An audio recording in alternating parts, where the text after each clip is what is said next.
Welcome back. You with Newsfeed. Well, in the last few minutes, you've seen the leader of the economic freedom fighters, Julius Malema, saying that former President Jacob Zuma must testify at the Zondo Commission. At the same time, though, Malema also criticizing the Deputy Chief Justice Raymond Zondo for having a factional approach in some ways during the Zondo Commission. Then, last night, President Cyril Ramaphosa announced the ANC's National Executive Committee had decided that those in leadership positions in the party who are charged with corruption must step aside within 30 days or be suspended. He said anyone using ANC resources to help what was called RET forces would be punished. Professor Ivor Sarakinsky is at the Wits School of Governance. Professor, good afternoon to you, and thank you for your time. Julius Malema and former President Jacob Zuma in the Zondo Commission. We have the famous tea at Nkandla. We have Malema now saying Zuma must go and testify. What can we read into all of this? Afternoon, Stephen and viewers. Difficult to say. Malema might be inserting himself into a process that's bigger than him and more important than him, without him having the influence that he believes he has. So he might be speculating, he might be guessing as to what Zuma's next move is. It's difficult to draw any major significance out of Malema's statement about that. But if Zuma does appear, it makes those criminal charges go away. And that might be something that might appeal to former President Zuma. We also have a situation where Malema again is saying that the local government elections should be postponed. He wants elections to be synchronized. He's really pushing this. I mean, he's trying to meet other political parties on this issue. What's in it for the EFF to do that? Why is he pushing for that so hard? Well, they need time to consolidate.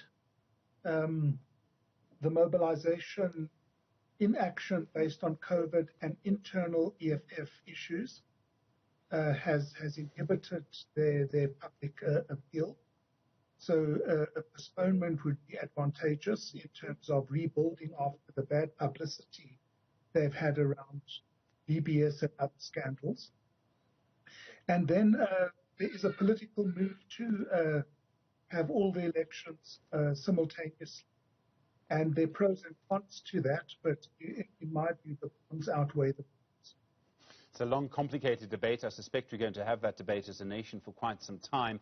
The decision last night by the ANC's National Executive Committee, as expressed by President Cyril Ramaphosa, in which he quoted the NEC, the decision that people who are in leadership positions in the party who face corruption charges or face criminal charges, rather, should step aside within 30 days or face suspension.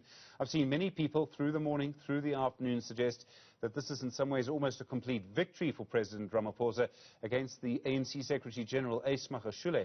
Do you see it in that way? Not a complete victory, but there's no doubt that it does indicate a shift towards him. But we've got to be very careful here because it's not quite clear what this means. A number of NEC members may have supported the motion because there was no real option in terms of it coming out of the 2017 resolutions. So you support it without supporting Ramaphosa.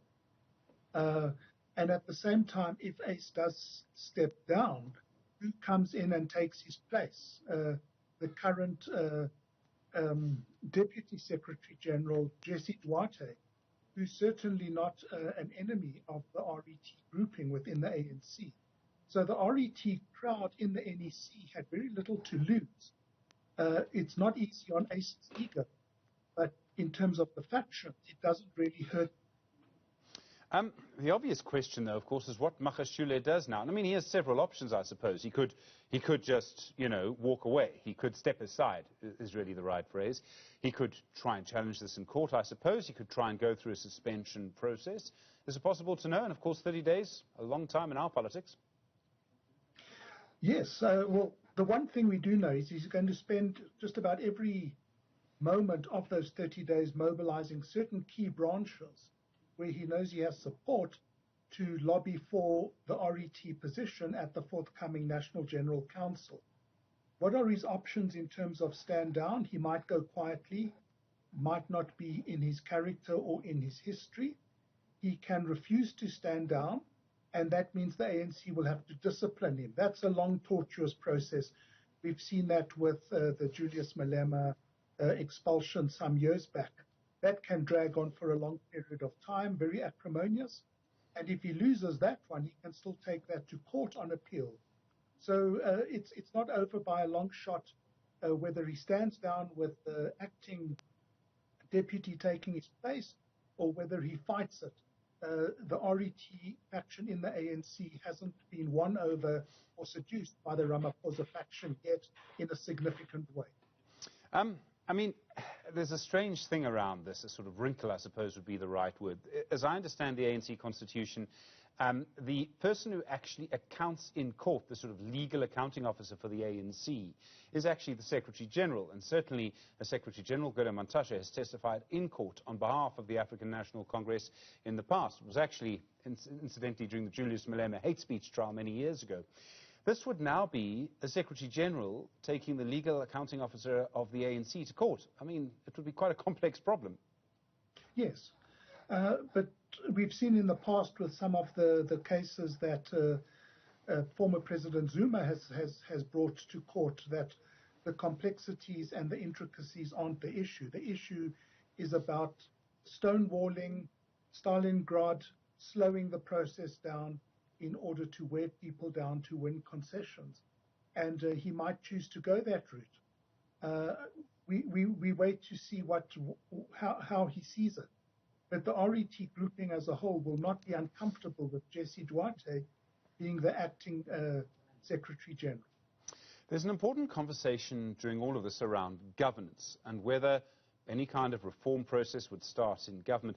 This kind of infighting in the ANC, a victory or a loss for any one side, does it actually have a big difference on governance? And what I'm really getting to is service delivery, what's happening on the ground, the economy, job creation generally. All of this infighting. And I mean, as a nation, we've become, I think, and I count myself in this, almost obsessed by it. Does it actually have a big impact on governance? Well, it's great sport in a sense, gladiatorial warfare, and we watch that and get the popcorn out. In terms of governance, in terms of doing the work of the people who the politicians are supposed to represent, it's a real problem, because the energies spent fighting these battles results in a lack of enthusiasm for the hard bureaucratic grind of turning policy into action on the ground. And at the same time, you're starting to see a realignment of personalities and groupings within the faction. And new patronage networks may first consolidate themselves before we see any possible impact, positive or negative, on service delivery. And the reason why I say that is that so many of these politicians have only politics as a form of income. And that means that they look after their interests in terms of their alignment. They consider acting in the interest and on behalf of citizens. And that's one of the great tragedies of South Africa's democracy. Self-interested, inward-looking politicians across all the parties, not just the ANC, resulting in representation and delivery deficit. In the middle of all of this, and I mean, you know, we've already mentioned this in our conversation, there's supposed to be a local government election before the beginning of November. Does this sort of infighting hinder the party in terms of the elections?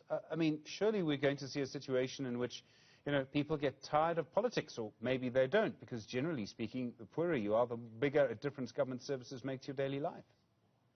So we watch to see what the turnout will be and whether the ANC can recover based on a perception of a cleanup driven by Ramaphosa, who has always been a very popular political leader in South Africa.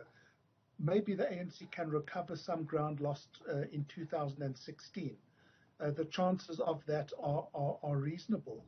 The real concern, to my mind, is the contests that are going to play out in terms of who's going to be the ward councillor and who's going to be on the list at local government level. And that's where the factional politics is going to play itself out.